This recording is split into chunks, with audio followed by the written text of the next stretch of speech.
Hi, I'm Pami Woodruff with the schooloflostarts.com and makeitwithpam.com, here with day 2 of our Make It Challenge, where we're making some throw pillows. Now, you have presumably gotten your fabric by now, and you're wondering, what do I do with it next? Well, fabric as it comes from the store kind of has a weird, stinky smell. It's the chemicals that are in it that are there for manufacturing. So we're going to wash this to get rid of those chemicals, to get rid of any residual shrinkage that might be in the fabric, and also to make it just a little bit easier to work with. Usually when I wash this, I'll wash it the same way that I'm going to be washing the pillow cover afterwards. So it's usually either a cold water wash or a warm water wash with a low heat dry. But before we do that, I'm not sure if you can see that very well here. There are threads here that want to come off. This wants to fray. This will not do as we're washing it because we'll lose so much of the fabric. It'll just unravel and come right on out. There's a couple of things that we can do to solve that, and I'm going to show you those right now. Okay, here again we can see these fraying threads that will just pull right out when we wash this. There's a couple of things that we can do to help cut down on the fraying, so cut down on the fabric that we lose. One of them is if at this corner, if we cut off just a tiny little bit, maybe 1/4 inch or so at an angle here, just snip it away just like that. What that does is when the threads start to ravel, they get to this edge and they stop instead of going back and forth and back and forth and cutting away a large amount of fabric. Another thing we can do is overcast it, and we've got a sample here that I've already done. I would usually use matching thread. It doesn't really matter though because this part's not going to show at all. It's just to keep it from raveling. In this case I used black so that you could be able to see it. Now you may or may not have seen my video on an easy way to do a knot, and I'll show you again. I've got my thread here, my needle. I hold them together. This is hard to do when I'm looking through the camera. And you wrap it a few times around, slide this on down, and like that, just like magic, you end up with a nice little knot. This probably works coming from the top and going through each time. Might be a little easier for a beginner to see. I am so used to doing it from the back though that I find it almost impossible to do from the top, where I try to do some to show you that way. But as you're doing this, you may be able to see that you can kind of see where the tip of the needle is. Do you see that? So you can draw it along underneath. You want to take stitches about 1/4 inch in from the edge. You can go a little more, a little less, it doesn't particularly matter. And somewhere between 1/4 inch and 1/2 inch apart.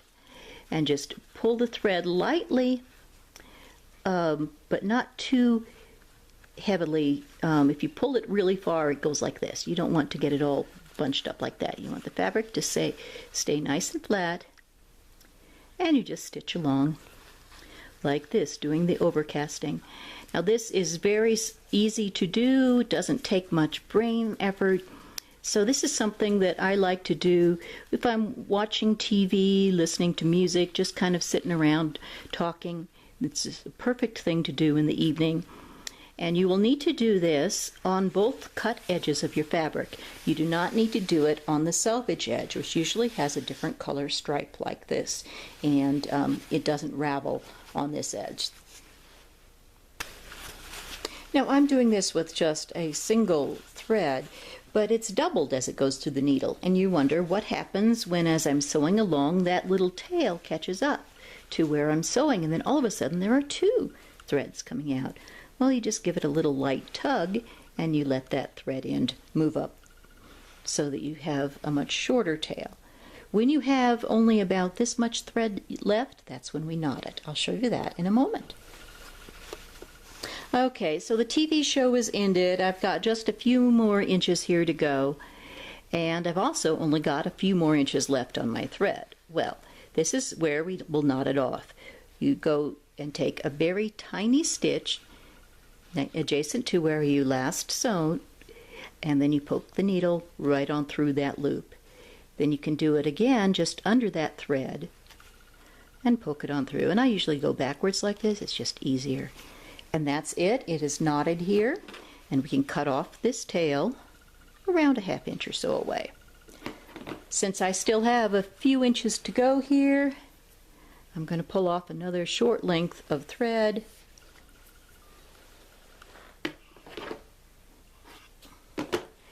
And I will demonstrate threading this needle for you one more time.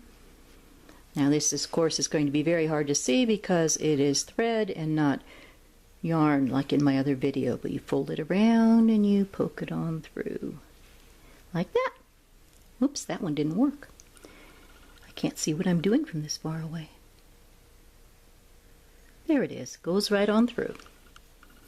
And then once again, knotting it the easy way, folding the tail next to the needle, wrapping it around a few times, and sliding it on down.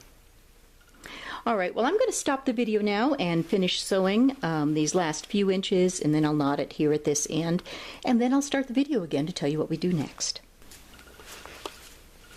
Okay, I'm here at the last little bit, so I'm going to show you another knot. Just take a tiny stitch here and through the loop, and then once again under that thread there and send it backwards through the loop. Forms a nice, neat little knot. There we go. Hi, so here we are, all finished. It's stitched all the way to the corner, and that's not going to fray very much at all, maybe a 1/2 inch or so at a time, but then the thread we just overcast on the edges will catch the fraying threads. So we're all ready to do the next step, which is to wash the fabric. I use a little bit of laundry detergent that helps to get the chemicals out, and I wash it usually on cold water wash or perhaps warm water, and then a low heat dry. If I pull the fabric out of the dryer when it's still warm and smooth it out and fold it, I usually don't have to iron, and so try to catch it quickly and then fold it neatly, and we're all ready to wait for day 3. That's it here for day 2. I hope that you'll find the overcasting of the edges to be relaxing. If you do have a sewing machine, you can simply zigzag over the edges, but if you have to go get the machine out and do all that stuff, it's almost just as easy to do it by hand. This is about half of the sewing of the entire project that we just did today. And so as you can see, it's not anything difficult, it just takes a little bit of time. So I'll see you tomorrow, and thank you for being with me on this journey, and I'll see you tomorrow. Bye.